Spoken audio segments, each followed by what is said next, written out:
That's very easy to summarize because having worked with it for close to now 15 years, I have come to rely heavily on the Osstell readings.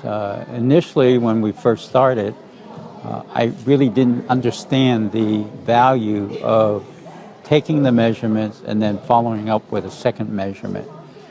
But as I became more and more comfortable with the use of the product, I developed what I just showed, the ISQ scale, which helps me to make the decisions that I have to make at the time the implants are placed, at the time of second stage exposure of the implant, as well as determining when it is appropriate to proceed with the definitive restoration. By making these decisions based on the ISQ readings, I have been able to at least achieve a 99% success rate with my implant patients. Well, my recommendation clearly is documentation, documentation, documentation.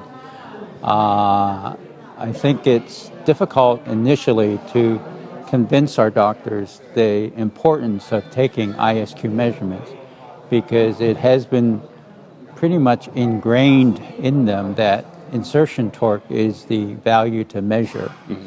And it's only been pushed because that really is the only reading that they have the ability to make if they just purchase an implant system. But now with the Osstell coupled with WNH, they can get the motor unit with the Osstell on it. And therefore, they're able to immediately start using RFA ISQ measurements. And now it's a matter of educating them to the value of tracking these measurements. And so I just told them in the lecture, they need to take an ISQ measurement at the time of implant placement, and then that helps them determine the appropriate healing period for that particular implant. And then when it comes time to take the second measurement, to compare the second one to the first and see what the trend is. Is it going up, the measurements? Is it staying relatively the same, or is it reducing?